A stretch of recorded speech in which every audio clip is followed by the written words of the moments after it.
whenever you need the diathermy function, either for HFDS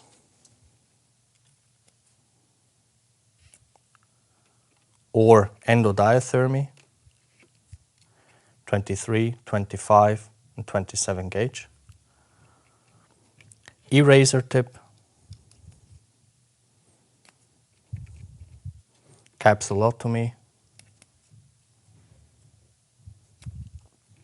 or the bipolar forceps. The procedure is always the same. First, attach the tip and then plug the handpiece to the device and pull for double checking to prevent losing the connection.